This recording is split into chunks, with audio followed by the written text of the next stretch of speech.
산상수훈에서 담고 있는 어떤 메시지를 통해서 구원의 복음의 그 핵심이 무엇인지 한번 천천히 정리해 봅시다. 예수께서 무리를 보시고 산에 올라가 앉으시니 제자들이 나온지라 입을 열어 가르쳐 이르시되 심령이 가난한 자는 복이 있나니 천국이 그들의 것이며 애통하는 자는 복이 있나니 그들이 위로를 받을 것이며 온유한 자는 복이 있나니 그들이 땅을 기업으로 받을 것이며 의에 추리고 목마른 자는 복이 있나니 산상수훈의 팔복에 대해서 지난주에도 말씀드렸습니다. 산상수훈에 대한 일반적인 평가, 긍정적인 평가와 그 다음에 어떤 부정적인 혹은 산상수훈에 대한 어떤 의문제시에 대해서 말씀드렸습니다만 다시 반복하지 않고 오늘은 산상수훈에 대한 어떤 핵심만 간단히 추리고 그다음에 팔복으로 바로 들어가겠습니다. 자, 산상수훈에서 여러 가지 말이 있는데 하나 우리가 주목할 말 이런 말이 있습니다. 산상수훈에서 우리는 하나님 나라에 가까이 있다. 이렇게 정의한 사람이 있습니다. 다시 합니다. 산상수훈에서 우리는 하나님 나라에 가까이 있다. 자, 무슨 뜻일까요? 산상수훈에 가까이 있다. 그 말은 산상수훈을 통해서 구원의 복음이 우리에게 전해진다. 그 구원의 복음을 들을 때 우리는 하나님 나라에 가까이 다가섰다. 이런 말이겠죠. 다시 말해서 산상수훈은 구원의 복음을 전하는 영적인 메시지입니다. 산상수훈의 핵심은 바로 겁니다. 구원의 복음이며 하나님 나라에 들어가는 어떤 영적 축복의 영적 복의 메시지입니다. 자, 그렇게 중요한 산상수훈에 대해서 우리는 의미, 내용에 대해서 간단히 정리하지 않을 수 없습니다. 자, 봅시다. 산상수훈이 그렇게 산상수훈을 통해서 산상수훈 우리가 하나님 나라에 가까이 있다라고 말할 때 그렇다면 산상수훈은 당연히 영적인 메시지죠. 그렇겠죠. 그렇게 봐야 되는 거 아닙니까? 이 부분 한번 정리해 줘야 돼요. 자, 산상수훈 시작. 가난한 자는 복이 있다라고 말씀하실 때 이것이 영적인 메시지냐 아니면 세상의 축복이냐 갈라질 때 완전히 달라지는 거 아닙니까? 하나님이 우리한테 주는 메시지가. 이렇게 보는 사람들. 예를 들어서 산상수훈은 가난한 자에게 복이 있다. 예수를 믿음으로 말미암아 그들이 부유하게 되리라 라고 받아들인다면 어떤 세상의 축복을 말하는 메시지를 받아들인다면 결국 산상수훈은 기복신앙의 빌미가 됩니다. 반면에 산상수훈은 이건 철저히 영적인 메시지다. 심령에 가난한 자는 복이 있다는 거지 이건 물질이 어떤 자기 소유가 없어 가난한 말한 게 아니다. 마음이 영혼이 가난한 자 그들에게 복이 있다라고 했던 거는 철저히 영적인 메시지로서 이거는 그렇게 세상의 삶이 가난하고 고달프고 애통하고 하는 자 그들에게는 내세 하나님 나라의 영원한 영생의 어떤 삶과 더불어 부유함과 어떤 풍요함과 평안과 뭔가 기쁨이 있다. 이렇게 하는 양극단으로 갈라집니다. 하나는 영적인 메시지냐 하나는 세상의 축복이냐 이 둘로 갈라지는 거예요. 산상수훈에 대한 어떤 해석들을. 자, 어느 쪽이라고 봐야 될까요? 산상수훈의 메시지가. 이렇게 봐야 됩니다. 산상수훈에서 지금 팔복을 놓고 합시다. 마태복음에서 말할 때 팔복은 시작이 그렇습니다. 심령에 가난한 자는 복이 있다 라고 말했고 누가복음은 뭐죠?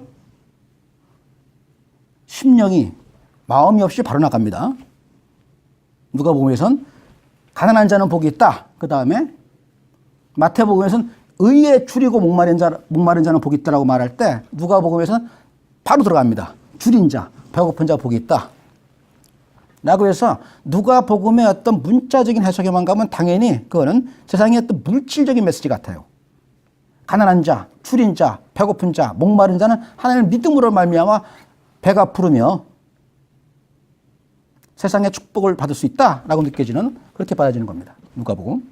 반면에 이제 마태복음에서는 심령에 가난한 자, 그 다음에 마음이 청결한 자, 심령과 마음을 앞에 내세우고 그 다음에 줄이고 목마른 자 얘기할 때도 의에 줄이고 목마른 자다라고 말하기 때문에 이건 좀 다른 메시지구나 이건 영적인 메시지구나 이렇게 구별한단 말이에요.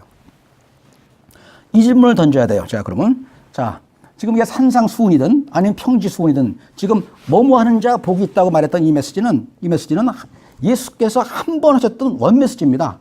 다시 말해서 예수님이 마태 공동체의 별도의 메시지로 영적인 메시지를 주셨고 그 다음에 누가 공동체에 별도로 메시지 주신 게 아니에요. 두 개의 다른 메시지가 아닙니다. 하나의 메시지를 준 거를 지금 마태나 누가가 기록하면서 서로 달라진 겁니다. 달라졌단 말이 뭡니까? 서로 기록이 달라졌기 때문에 메시지가 다른 건가요? 이 부분에서 중요한 포인트를 잡아줘야 돼요. 마태가 기록한, 누가가 기록한 건 똑같이 예수께서 말씀하신 똑같은 본질이었습니다. 무슨 말인가 하면 성경적인 관점에서 특히 기독교 신앙에서의 관점에서 영적인 메시지라고 말할 때 이거는 세상의 어떤 삶과 분리되는 메시지가 아닙니다. 다른 종교라면 어떤 종교적인 메시지라는 건 세상과 분리되는 메시지를 전할 수 있습니다. 특별히 초월적이며 신비하며 어떤 관념적인 그런 메시지 전할 수가 있어요. 그런데 예수 그리스도 신앙에서의 메시지, 영적 메시지라는 건 마땅히 세상의 삶과 공존합니다. 왜요? 말씀하셨잖아. 하나님 나라는 이미 시작되었으며 아직 완성되지 않았다. 이미 시작된 거. 이미 시작된 그때부터 구원의 길에 들어섰다면 당연히 우리는 그때부터 구원의 어떤 복, 구원의 길에 들어선 자가 갖는 복을 누릴 수 있는 거죠. 자, 정리합니다. 예수께서 지금 수훈을 주셨을 때 매우 중요한 이 수훈을 통해서 하나님 나라에 가까이 있다라고 구원의 복음의 어떤 액기스를 뽑아서 말씀하실 때 이 메시지는 원 메시지였다는 겁니다. 마태 공동체, 누가 공동체 별도로 주신 메시지가 아니란 말이에요. 결국 우리는 마태, 누가 이 복음에 있는 이 수훈에서 처자의 메시지가 뭔가, 화자의 메시지가 뭔가를 파악해 들어갈 줄 알아야 돼요. 거기에서 수훈의 메시지를 찾아야 됩니다. 그 메시지는 영적이다, 세상의 축복이다 분리하지 말란 말입니다. 아니면 이게 영적인 메시지다라고 구분할 때 성경에서 말하는 그 다음에 예수 신앙에서 말하는 영적 메시지라는 건 세상과 분리된 게 아니다. 다시 말해서 우리가 아르케 처치 성경 강론에서 누차 반복해서 말씀드립니다. 이분법으로 분리하지 마라. 믿음과 행함을 분리하지 마라. 칭의와 성화 분리하지 마라. 전부 다 분리되면서 지금 종파 갈라지고 마치 기독교 신앙에 갈래가 있는 양. 예수 메시지가 여기서는 이 말씀하시고 여기서는 저 말씀하시는 거 있냐. 오해가 있는 겁니다.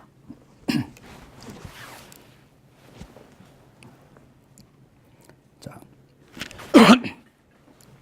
처음 시작에 심령에 가난한 자는 복이 있다. 천국이 그들의 것이다 라고 할 때 하나만 더 하고 바로 들어갑시다. 자, 만약에 많은 분들이 그렇게 얘기합니다. 지금도 특히나 사회의 정의에 대해서 강조하는 분들이 많이 하시는 말씀이에요. 예수는 가난한 자를 위해서 오셨다. 따라서 가난한 자에게 구원이 있다고 말씀하신 예수의 말씀대로 가난한 자라야 구원을 받는다. 이렇게 말씀하시는 분들이 많습니다. 아주 많아요. 그게 가난한 자에게는 어떤 그 위로가 될 수 있고, 또 가난한 자에게는 큰 힘이 될 수 있을 겁니다. 중요한 거는 그런 말을 듣고 내가 심리적으로 위로가 되는 게 위로는 아니죠. 그게 예수 그리스도의 말씀인가를 파악해야 되는 거 아닙니까? 자, 만약에 가난한 자이기 때문에 복이 있고, 그래서 배불러진다면, 줄인 자가 배부른다고 했으니까, 그런다면 가난한 자가 복받아서 부자가 되면은, 그렇단 말 아닙니까? 가난한 자가 복받아 부자가 된다. 부자는 구원 못 받는 거 아니에요. 가난한 자가 나중에 복받아 부자가 됐어. 그 다음에 구원이 되지 못한다면 무엇은 아닙니까? 있을 수 없는 메시지죠. 성경에서 말하는 가난한 자, 지금 예수께서 말씀하신 가난한 자는 그런 메시지가 아닙니다. 성경에서 말하는 가난한 자라고 할 때 가난한 자는 일단 물질적인 궁핍이라는 우리가 가장 문자적으로 생각하는 궁핍이 있는가 하면 세상에서의 소외된 자, 버림받는 자, 소위 말하는 율법 시대의 어떤 하나님의 축복에서 벗어난 자. 누굽니까? 가난한 자의 대명사가 누구요? 과부, 고아, 나그네처럼. 그 다음에 세상에서 손가락질 빨고 소외되는 게 누굽니까? 세리나 창녀. 버림받고 소외된 모든 사람을 통칭해 말하는 겁니다. 물질적인 궁핍만을 말하는 게 아니라 성경에서 말하는 가난한 자라는 건 이 세상에서 소외되고 버림받고 했던 약한 자, 세상에 작은 자, 약한 자의 총칭입니다.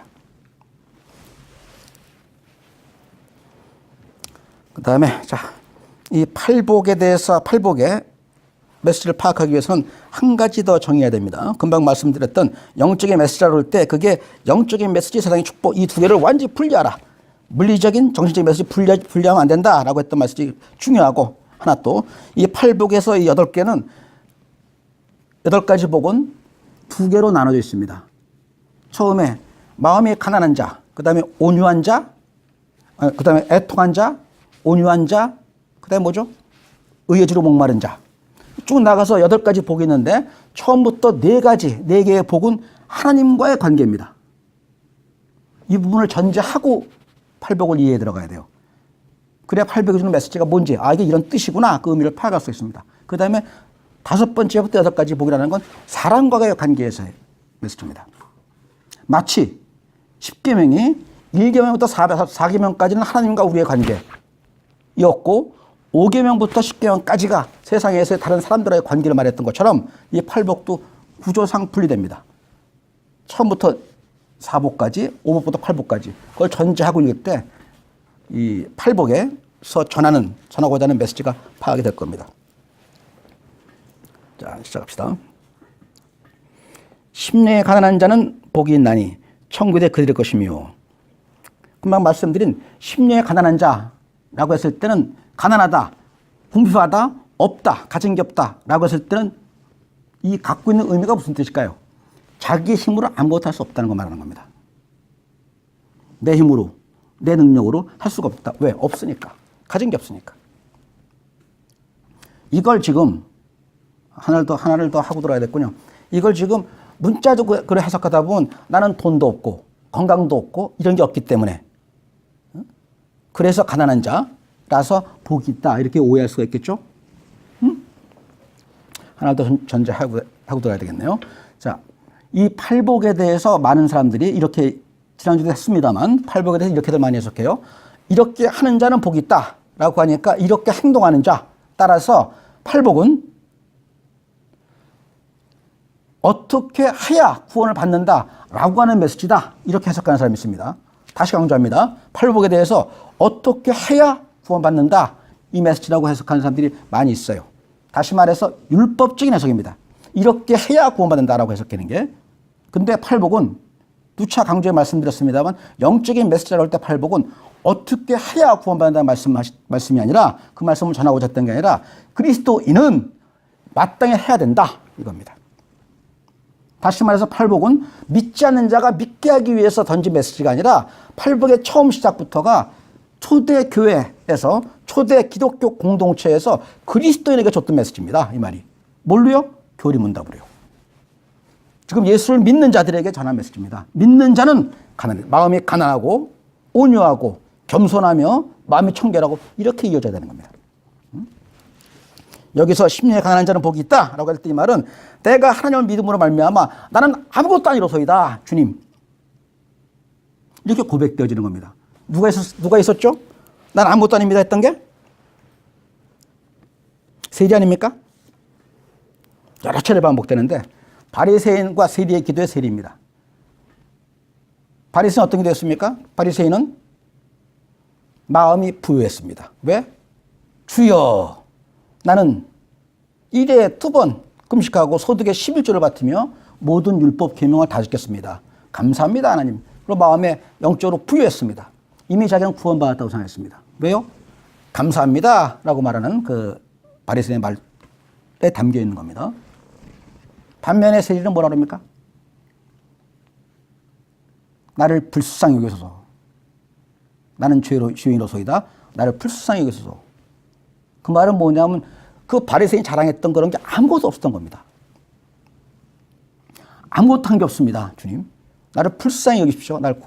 나를 구원하소서라고 했던 세리에게 예수께서 말씀하신 겁니다. 이에 저 바리새인이 아니라 세리가 구원을 받고 자기 집으로 내려갔다라고. 마음이 가난한 자 바로 그겁니다. 하나님 앞에서 나는 아무것도 할 수 없는 자입니다라고 고백하는 거. 이거를 신학적인 표현할 땐 그거죠. 인간의 전적인 타락이다. 인간은 죄로 말미암아 결코 자기 힘으로는 구원받을 수 없다. 라고 했던 신학적으로 이제 전적인 타락이다. 이 예정론에서 말하는. 그런데 거기까지 들어가지 맙시다. 또 그런 튤립의 이론까지 들어가 줘야 되니까 거기서 끝내고. 마음이 가난한 자라고 할 때 마음이 가난한 자는 건 바로 그겁니다. 나로서는 아무것도 구해 나갈 수 없기 때문에 하나님께 온전히 의지하는 자를 말하는 겁니다.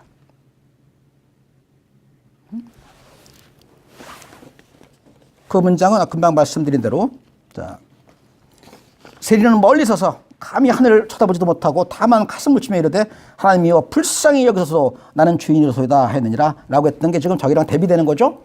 바리새인과 바리새인의 어떤 영적인 자기 의를 자랑하며 라고 나와 있죠. 성경에는.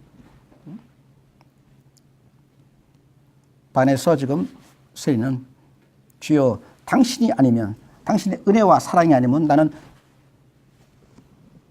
내가 지은 죄가 너무 무섭고 두려워서 주님 나아갈 수 없습니다 라고 고백하는 겁니다. 세리 기도는.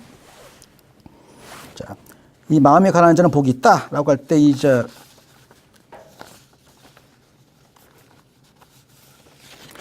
가난한 자는 말에 대해서 한번 해봅시다.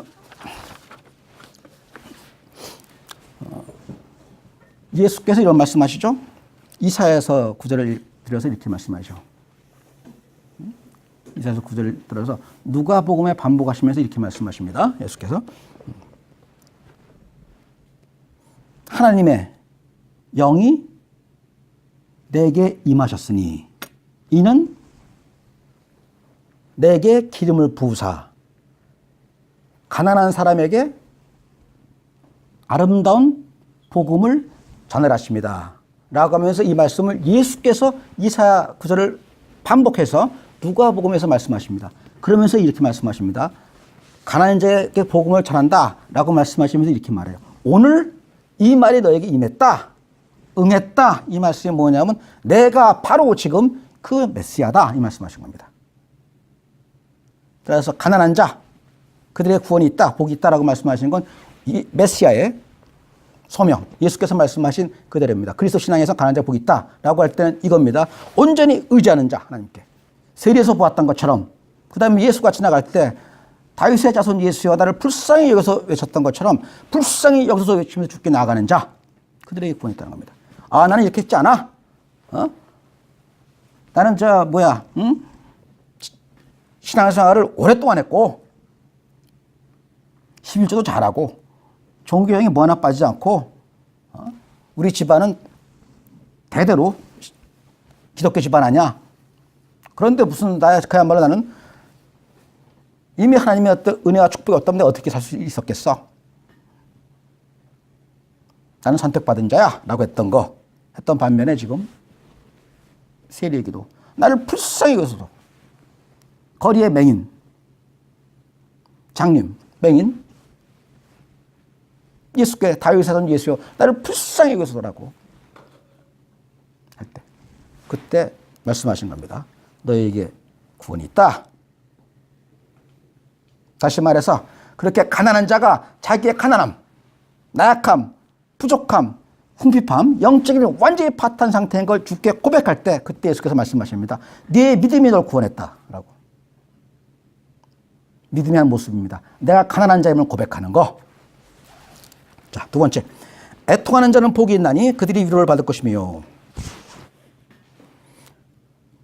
이 애통하는 자에 대한 두 번째 복, 애통하는 자 복이 있다. 그들이 위로를 받을 것입니다. 라고 말씀하실 때 이 구절도 지금 방금 인용해서 말씀드렸던 세리의 기도하고 그대로입니다. 연결됩니다. 세리는 멀리 서서 감히 하늘을 쳐다보지도 못하고 다만 가슴을 치며 이르되 하나님이여 불쌍히 여기소서 나는 죄인이로소이다. 말 그대로죠. 제 가슴을 치며 울부짖으며 이르되 주여 나를 불쌍히 여기소서 나는 죄인이로소이다.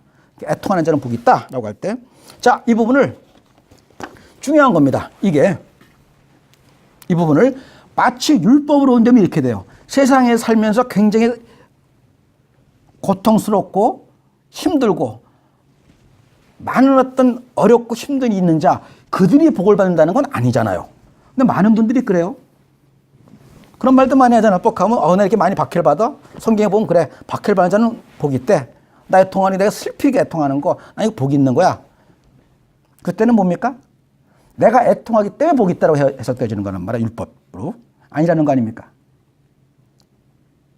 팔복에서 하는 메시지는 지금 그리스도인이 주는 메시지란 말이에요. 너희들이 진정 예수를 믿는 자, 그리스도를 믿는 자, 하나님을 믿는 자라면 너희는 애통하는 자가 된다 이 말입니다. 왜요? 여기서 애통하는 자는 지금 내 삶에서의 슬픔을 말하는 게 아니에요. 여기서 애통하는 건 뭡니까? 금방 세리가 가슴을 치며 통곡하며 말하되 그겁니다. 하나님을 온전히 믿는 자, 그래서 하나님을 믿음으로 말미암아 내가 변화된 자는 자기 죄가 보인다는 겁니다. 그러면서 애통하다는 거예요. 가난한 자는 복이 있다라고 할 때 가난한 자가 자기의 어떤 나약함, 자기의 부족함, 자기의 영적 파탄 상태를 고백한 거라면 지금 두 번째 애통하는 자는 복이 있다라고 할 때는 통회입니다. 이 부분은 뭐로 연결되겠죠? 바로 어떤 자가 복이 있는 거죠? 회개죠. 회개를 벗어날 수 없습니다. 다시 또 강조합니다.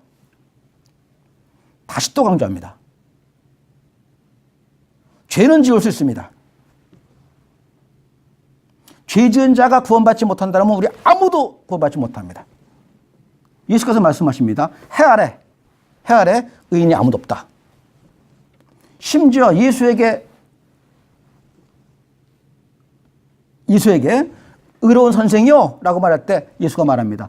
네가 나를 왜 선하다 말하느냐? 선한 이는 오직 하나님 한 분밖에 없다라고 말할 정도로 심지어 예수께서 나조차도 어렵지 않다고 말씀하실 정도로 해 아래 아무도 어렵지 않습니다. 만약에 죄 있는 자가 구원을 받을 수 없다면 어떤 사람도 구원받지 못해요. 그럼에도 불구하고 하나가 있습니다. 뭐요? 죄 있는 자는 또 구원받지 못한다고 그래요. 왜? 하나님은 죄를 미워하신다고. 무슨 뜻입니까 그럼? 죄를 지은 자가 반드시 거쳐야 되는 관문이 있는 겁니다. 뭐요? 내가 가난한 자, 마음이 가난해져야 되고 내가 애통하는 자가 돼야 되는 거예요. 이게 회개 아닙니까? 이게. 회개는 다시 말합니다. 슬픔이 아닙니다. 저주가 아닙니다. 회개는 은혜입니다. 나를 붙잡아 주신 하나님의 크나큰 은혜가 바로 애통하는 겁니다. 내가 가난한 걸, 작은 자인 걸 인정하는 겁니다. 자, 애통하는 자는 복이 있다 라고 할 때 그 애통은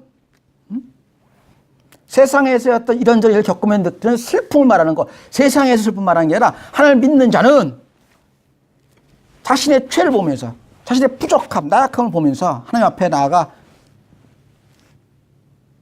통회하는 겁니다. 뭐를? 자기 죄를. 이 뜻이 뭘까요?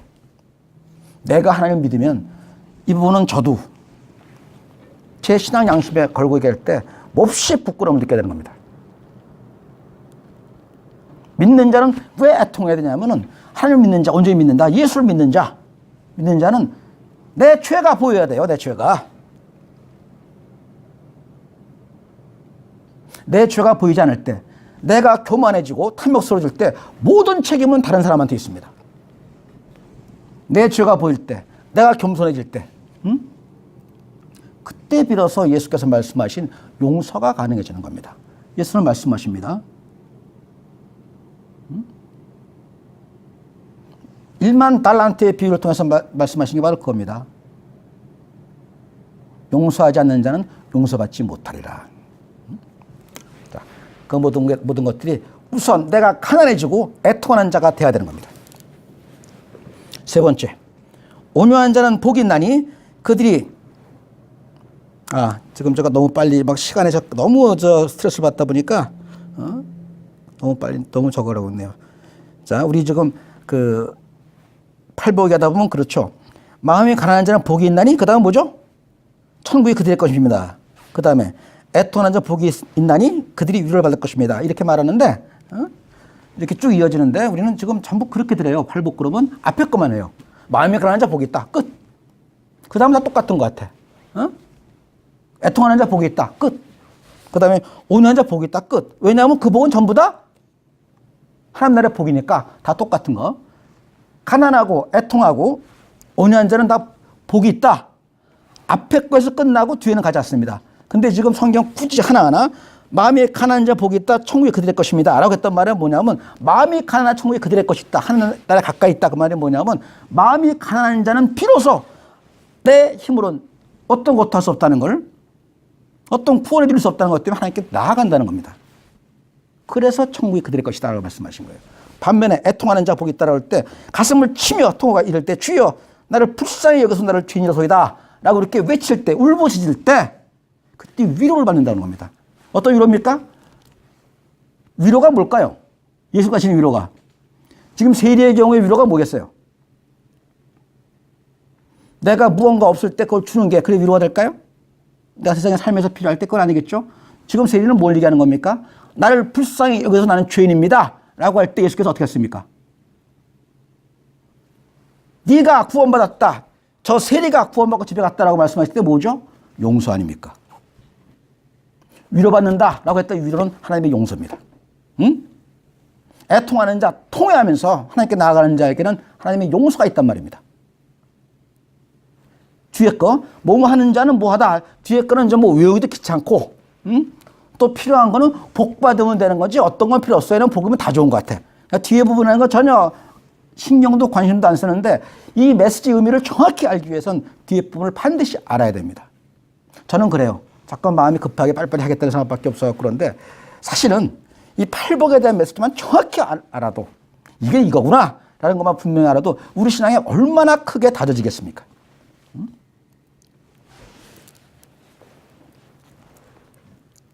그래요.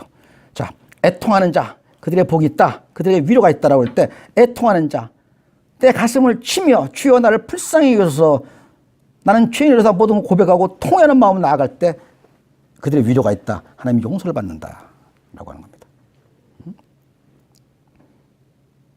이 애통하는 자는 예수를 믿는 자, 그리스도를 믿는 자뿐이 아니라 그리스도 예수 자신이 애통하는 자였습니다. 우리 기억나나요? 예수의 눈물, 그러면 좀 이상한데 예수님은 눈물도 없고 슬픔도 없고 그러실 것 같은데 예수의 눈물 있었나요? 성경에 있죠? 뭐가 있던가요? 제일 먼저 나사로의 죽음. 두 번째 또 하나 성전을 바라보시며 성전의 붕괴에 앞서서 성전을 바라보시며 그 다음에 성경 지금 여기에 기록되어 있죠. 외경에 나와 있는 것은 겟세마네에서 기도하시며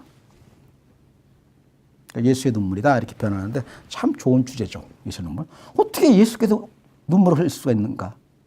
그건 나약한 인간의 표상인데 전지전능하신 하나님의 아들이시오 또 하나님이신 예수께서 어떻게 눈물을 흘릴 수 있는가? 그런데 예수조차도 이렇게 눈물 흘렸다는 거 다시 말해서 예수를 본 받아야 되는 우리 신앙한테 매우 던지는 메시지가 매우 크죠.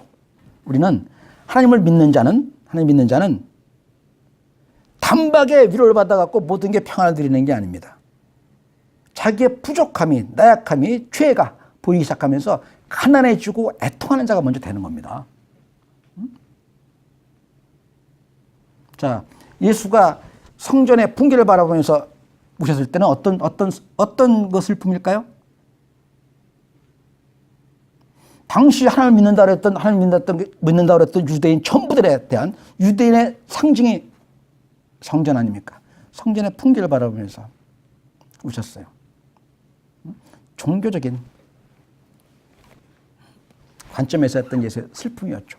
그 다음에 나사로의 죽음은 이건 매우 인간적입니다. 정서적인 죽음에 대해서 보는 건. 그래.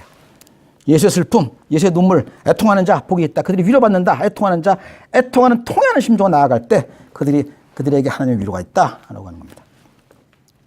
다음 세 번째, 온유한 자는 복이 있다. 이 부분은 이러면 괜찮아요. 그냥 온유한 자는 복이 있다. 이러면 별로 어렵지 않아요. 온유한 자는 온유는 좋은 거니까. 온유한 자는 복이 있다. 근데 이 부분이 참 보통 문제가 아닙니다. 그들이 땅을 기업으로 받을 것입니다. 온유한 자는 돈 번다는 거 아니에요, 이거. 문자적으로 보면은. 그런 뜻 아닙니까? 온유한 자는 복이 있다? 땅을 기업으로 받는다. 이거 문자적으로 뭐 다 그렇게 해석들 많이 해요, 실제로. 특히 기복주의 신앙에 빠진, 그러한 교회에서는 아주 단골면입니다. 온유한 자 땅을 기업받는다. 큰 돈 번다. 그러면서 온유는 뭡니까? 누구한테 온유라는 거요?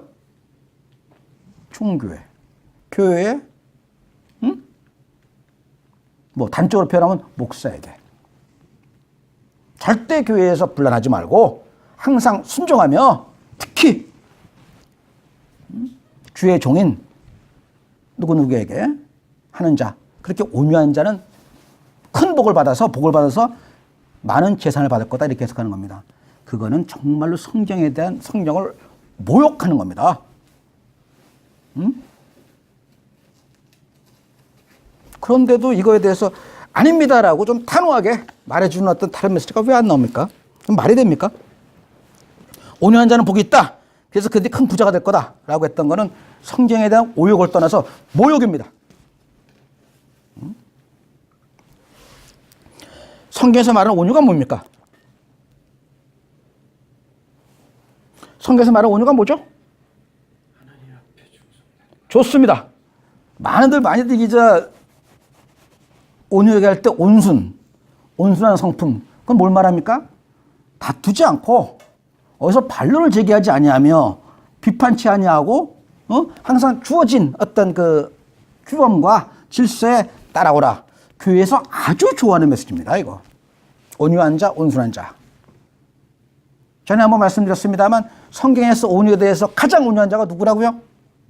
성경에 기록된 온유한 자?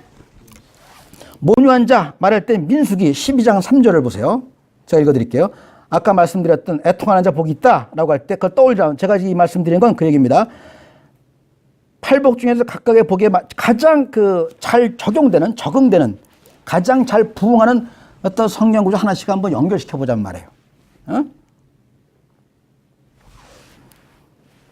온유한 자가 복이 있다라고 그럴 때 성경 민수기 12장 3절에 이렇게 되어 있습니다. 이 사람 모세는 온유함이 세상의 모든 사람보다 더하더라. 모세의 온유가 가장 온유하다. 모세가 그렇게 말씀하신 겁니다. 근데 모세는 어떤 사람입니까? 가장 거칠었던 사람이잖아요. 응? 나름대로의 명분은 자기 동족에 대한 어떤 그 모욕이다 라고 했던 거지만, 그래서 애굽인을 쳐서 죽여서 모래더미에 파묻었던 그런 어떤 다혈질이고, 그 다음에 어쨌든 살인자 아닙니까? 근데 성경은 이 모세가 가장 온유하다고 그래. 무엇 때문이죠? 성경은 다시 말합니다. 바로 이어서 말해요. 모세가 온유한 거는 그가 하나님께 충성함이라. 하나님께 충성이라는 게 도대체 그렇게 거칠었던 모세를 온유하다고 그러고 충성했다는 건 뭐냐면 이 얘기입니다. 그렇게 거칠었던 마치 야생마가 지멋대로 길게 날뛰는 야생마가 주인의 손에 길들여지는 것처럼, 프라우타스, 주인의 손에 길들여지는 것처럼 강팍하고 교만하고 거칠었던 우리의 성품이 하나님 앞에서 온전히 순종해질 때 온유라는 겁니다. 바로 모세가 그랬다는 거예요.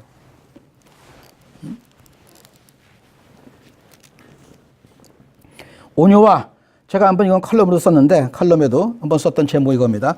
온유는 온순이 아니다 라고 했던 제목이 있었고, 그 다음에 온유에 대한 어떤 왜곡된 해석, 이런 것들이 그리스도인을 맹신도로 만들어가는, 하나님께 복종하며 하나님의 어떤 말씀에 순종하는 게 아니라 세상의 질서와 소위 말하는 기존 교회의 어떤 종교적인 교회의 어떤 규범과 명령에 무조건 맹종하는 맹신도를 만드는 거에 아주 좋은 구절이 겁니다. 온유한 자는 복이 있다. 게다가 땅까지 받는다. 동시에 비판하지 말라. 이 구절하고 합쳐갖고 아주 맹신도를 만들기에 이렇게 좋은 구절이 없어요. 맹신은요, 그냥 초보 신앙이 갖고 있는 어떤 그 초보자 신앙의 어떤 유아 때 갖게 되는 그 작은 신앙, 조그만 신앙이 아닙니다. 맹신은 이단 신앙입니다.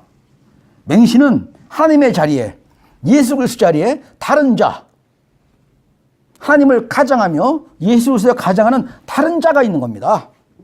맹신은 초보 신앙이 아닙니다.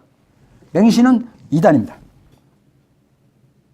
명백히 구별해야 됩니다. 맹신에 대해서. 자, 그렇다면 보세요. 이 부분. 온유한 자는 알겠습니다. 하나님께 온전히 복종하는 자다. 그런 자가 복이 있다. 마땅히 그럼직하죠. 하나님 나라의 구원이라면 하나님께 온전히 복종해서 주여 하나님께 나아가서 하나님의 뜻에 그 거칠었던 성품, 강팍하고 교만했던 모세가 완전히 꼬꾸라져서 마치 야생마가 완전히 꼬꾸라져서 주인의 손에 복종하는 것처럼 또 모세가 그랬던 것처럼 뭐 반론의 있을 게 없습니다.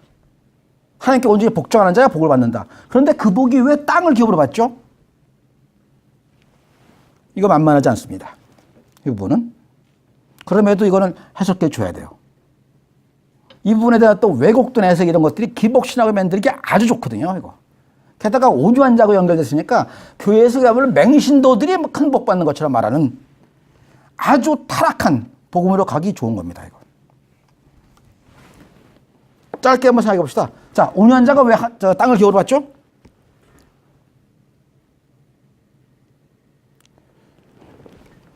자, 쉽지 않겠죠. 그 부분에 대한 게. 워낙 오해가 큰 문제인데 이렇게 봐야 됩니다. 온유한 자의 대척점에 있는 강팍한 자, 교만한 자, 탐욕스러운 자. 자, 교만하고 탐욕한 자는 가져도 가진 게 아닙니다. 왜요? 욕망 때문에. 단순히 표현합시다. 내가 지금 30평대 아파트 산다고 칩시다. 그러니까 뭐 100제곱미터 아파트 산다고 그래. 한국에서 일반적으로 중산층 될 겁니다.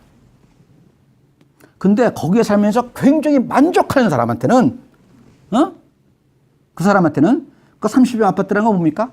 이미 소유입니다. 내가 소유하고 있는 거예요. 소유의 기쁨이 있어요. 근데 끝없이 100평을 바라보는 사람, 더 나아가서 바라보는 사람한테는 항상 난 없습니다.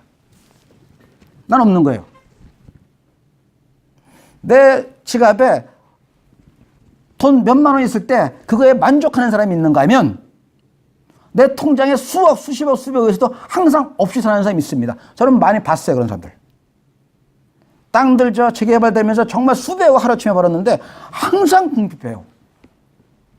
마음이 겸손하다는 게 아니라 아주 짜다고요. 심지어 그 더운 여름에도 저거 하나 못해요. 다른 사람한테 베푸는 건 고사하고 그건 아예 뭐 꿈도 못 꾸고 여름에 저것도 못 틀려니까 에어컨은 아예 없고요. 선풍기도 손님 오면 잠깐 틀어요. 가졌지만 가진 게 아니잖아요. 뭐 때문에? 탐욕 때문에. 탐심과 교만에 갇히면 많이 가져도 가진 게 아닙니다. 반면에 잠깐 말씀드린 것처럼 금방 말씀드렸던 것처럼 작은 거에 만족이란 말에서 오해 소지가 있을 텐데 일단 그대로 씁니다. 작은 거에 만족하는 자는 이미 소유한 겁니다. 그거를. 소유의 기쁨을 누린단 말입니다. 그 자체에. 내 마음이 겸손하고 내가 작은 자가 되고 애통하는 자가 되고 그 다음에 온유한 자가 되면 그래서 교만과 탐심을 버리면 내가 마땅히 많은 걸 가져야만 된다라고 생각했던 교만이 없어집니다. 주신 거에 감사하는 겁니다. 그런 거 아닙니까? 내가 태어날 때 내가 뭘 정말 아무것도 없이 태어난 거 아닙니까? 또 운 좋게 어느 돈 많은 집에 태어난 거 그게 하나님의 뜻입니까? 은혜입니까? 그 자체가 복 받은 겁니까? 아니잖아요. 세상에서. 본디 없었던 겁니다. 우리는. 더 많이 갖고 싶은 거죠. 더 많이, 더 높이, 더 크게 갖고 싶은 이 욕망. 그러다 보면 많은 것을 가졌지만 아무것도 가진 게 아닌 게 됩니다. 이 부분은 바울이 말을 했습니다. 뭐라고 그랬죠? 기억나죠? 안 납니까? 바울이 했던 말 여기 아주 적응된 말 기억 안 나요? 고린도 후서 6장 10절입니다. 믿는 자는 뭐라고요? 아무것도 없는 자 같으나 아무것도 같지 않은 것 같아요. 그러나 뭐죠? 그 다음 믿는 자는 아무것도 없는 자 같으나 저는 이 부분을 매우 중시하는 구절입니다. 중요합니다. 고린도 후서 6장 10절입니다. 믿는 자는 예수를 믿는 자는 복받은 자는 이 얘기입니다. 하나님의 복을 받은 자, 선택받은 자, 구원의 복을 받은 자는 아무것도 없는 자 같으나 모든 것을 가진 자로다. 왜요? 예수로 말미암아. 아무것도 없는 자 같으나 모든 것 가진 자로다. 이때 비로소 해석이 되는 겁니다. 뭐가? 온유한 자, 내가 겸손해지며 탐심을 버리고 작은 자가 되고 애통하는 자가 될 때 이제 나는 땅을 소유할 것이다. 이때 뭐냐면 내가 갖는 게 되는 겁니다. 그때부터는. 하나하나 감사한 겁니다. 그래서 성경은 이렇게 말합니다. 시편 107편 9절입니다. 하나님은 사모하는 영혼에게 만족을 주시며, 하나님을 사모하는 자에게. 그래서 아까 제가 만족이라는 표현이 이러다 보면 이 부분에 어떤 부정적인 어떤 그 해석이 있기 때문에 제가 조심스럽게 쓴 겁니다. 근데 성경은 분명히 말합니다. 하나님은 사모하는 영혼에게 만족을 주시며 줄인 영혼에게 좋은 곳 채워주시다. 이 말씀이 특히 신약시대 예수께서 했던 그 말씀을 통해 해석될 때는 당연한 거죠. 예수의 했던 해석이라는 건 결코 세상에서 뭐 이러저러한 걸 준다. 물질적인 거, 건강과 재물과 이런 걸 준다가 아닙니다. 그렇다고 그게 세상의 어떤 그 재물, 건강 이런 거에서 벗어난 말은 아닙니다. 예수께서 말씀하신 그대로입니다. 너희는 먼저 그의 나라와 의를 구하라. 그 말은 너희는 먼저 하나님 나라 의를 구하라. 우선순위가 그거란 말입니다. 그 다음에 그리하면 이 모든 것을 더하시라. 뒤에 따라온다는 겁니다. 그 말은 하나님을 열심히 믿고 그러다 보면 저절로 많은 복이 온다는 게 아니라 너희는 먼저 그의 나라와 의를 구하라. 이 말은 뭐냐면 하나님 나라의 의를 구하는 자가 돼서 하나님께 속한 자, 하나님을 믿는 자가 되면 내가 바라보는 가치관이 바뀐다는 얘기입니다. 가치관이. 그러면은 그 다음에 오는 게 나한테 예를 들어서 나한테 이만큼을 줘도 나한테 성에 안 차면 없는 겁니다. 그런데 내가 그의 나라와 의를 구하는 자가 돼서 하나님께 속한 자, 하나님의 자녀가 돼서 받아들일 때는 달라지죠. 그때는 뭐라고요? 이용할 양식을 주께 감사하나이다. 이게 나와야죠. 이 말씀 드리면서 저도 위선자입니다. 저도 못하지만 분명히 압니다. 이거는. 감사하지 못하는 자, 바울이 말한 그대로 항상 기뻐하라. 쉬지 말고 감사하라. 범사에 감사하라. 항상 기뻐하라. 쉬지 말고 기도하라. 범사에 감사하라. 라고 할 때 감사가 없는 신앙. 그야말로 저를 비롯해서 부끄럽습니다. 이런 말씀드리는 게. 유아적인 신앙입니다. 그건 분명합니다. 감사 없는 신앙은. 자, 땅을 소유한다. 라고 할 때 그렇게 말해야 되는 겁니다. 그렇게 지금 먼저 그의 나라의 의를 구하라. 라고 말씀하셨던 것처럼 또 예수께서 저희들에게 나를 따르는 자는 너희가 현세에서 몇 배의 복을 받으라 말씀하실 때 그것도 똑같은 겁니다. 모든 걸 버리고 나를 따르는 자에게 복이 있다라고 할 때 모든 걸 버리면 세상에서 많은 축복을 받는다. 그럼 말이 안 되잖아요. 내가 모든 걸 버리고 난 다음에 그랬더니 내가 예를 들어서 집 한 칸을 버렸더니 집 10칸이 들어온다. 집 한 채 버렸더니 10채가 들어온다. 라고 하면 하나님은 어떻습니까?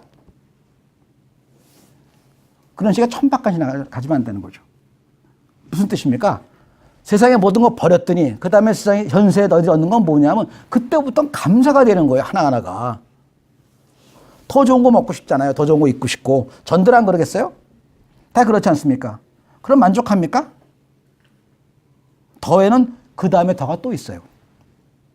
근데 내가 온전히 예수께 나아가서 온유한 자가 돼서 더 이상 나의 강박함과 교만과 탐심에 찌드는 게 아니라 온유한 자가 될 때 그때는 감사가 나오는 겁니다. 그래 만족할 수 있다는 겁니다. 따라서 그때 비로소 소유가 된다는 거죠. 진정한 의미에서 소유. 진정한 의미에서 진정한 소유는 내 통장에 들어왔기 때문에 소유가 아닙니다. 내 명의로 된 집이 있기 때문에 소유가 아닙니다. 그 가진 것에 대한 기쁨과 그로 인한 평안을 누릴 때입니다. 탐심과 정욕과 교만에 갇힌 자는 언제 어느 순간에도 기쁨과 평화가 없습니다. 왜냐하면 만족할 수 없기 때문에. 잠깐만요. 좀 시간이 너무 많이 된 것 같으네. 자, 네 번째 복하고 마치겠습니다. 못하면 앞으로는 그러겠어요. 한 30분 넘기기 전에 못하면 그만하겠어요. 이거 어차피 강론을 하는 거니까 강론을 해나가니까 못하면 그 다음 주에 돼요. 만약에 주제 설교라면은 그걸 마치지 못하면 안 되겠죠. 다음 주에 다른 주제가 나오니까. 근데 강론을 나가니까 이어나가겠습니다.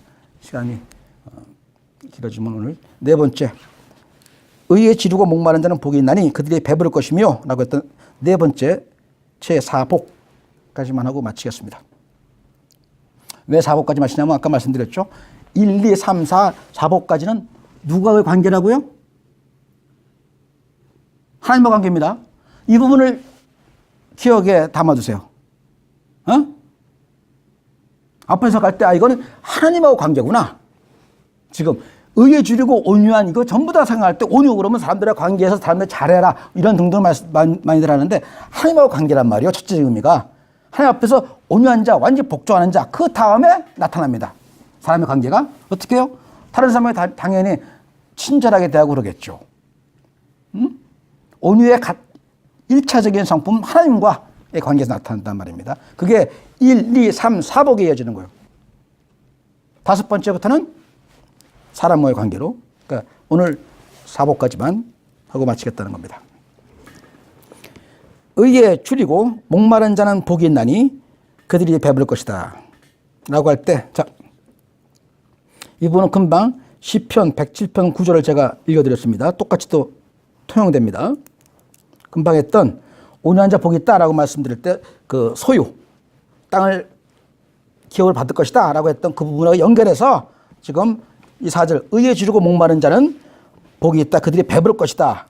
앞에 얘기했을 때 땅을 기업 받을 것이다. 그래서 배부를 것이다. 연결된다는 겁니다. 같이 이 구절이, 자, 하나님은 사모하는 영혼에게 만족을 주시며 줄인 영혼에게 좋은 것으로 채워주시리라. 시편 107편 9절입니다.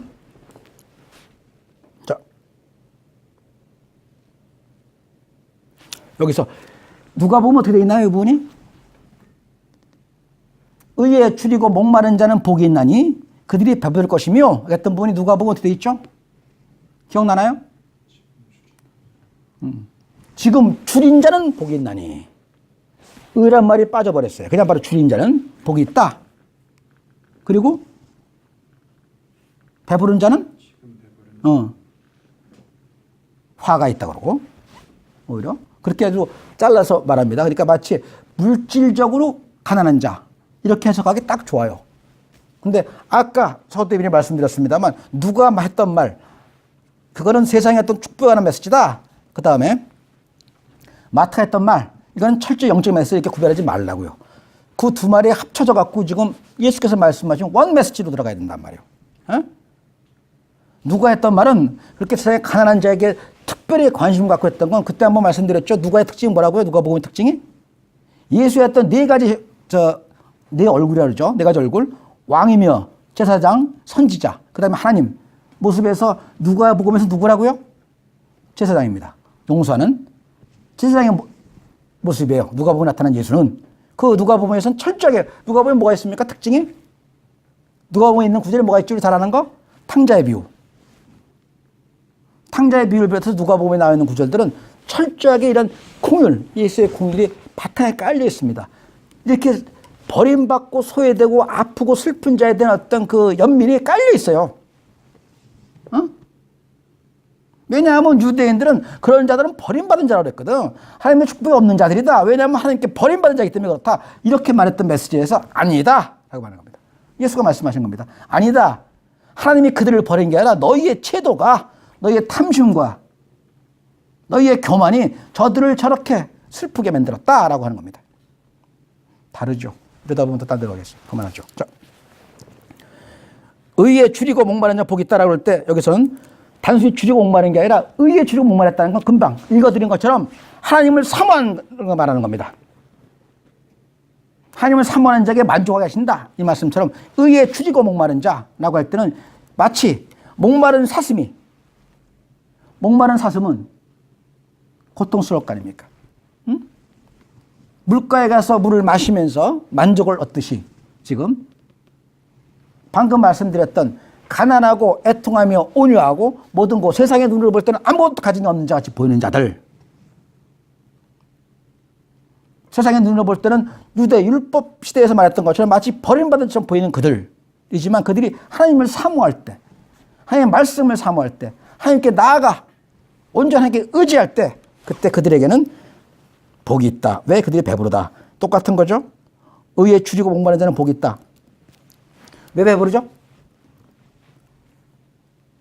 자, 마무리합시다. 왜 배부릅니까? 의에 줄이고 목마른 자는 줄이고 목마른 게 채워진다는 거 아니야. 이 부분은 예수께서 말씀하셨습니다.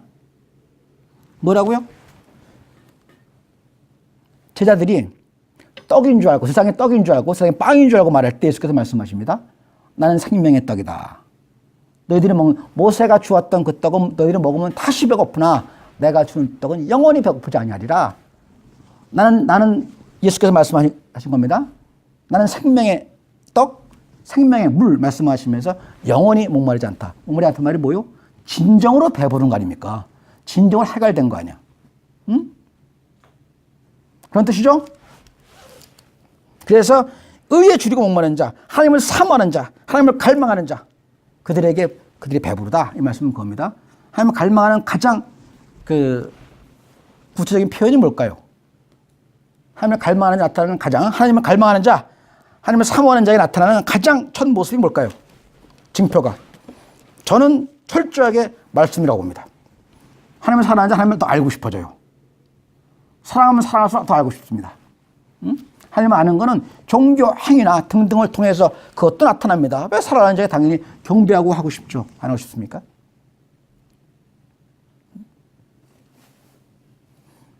마치 자기가 좋아하는 어떤 사람이 하나하나 모습 하나 알고 싶은 것처럼 하나님을 사모하는 자,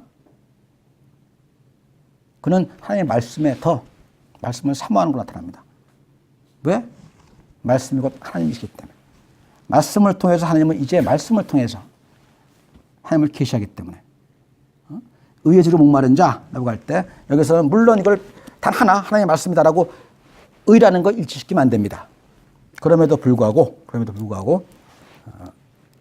가장 구체적인 표현은 하나님의 사모하는 자, 하나님께 나아가는 자는 말씀이라고 전 다시 한번 강조해 말씀드립니다. 자, 오늘 1복부터 4복까지만 하고 마치겠습니다.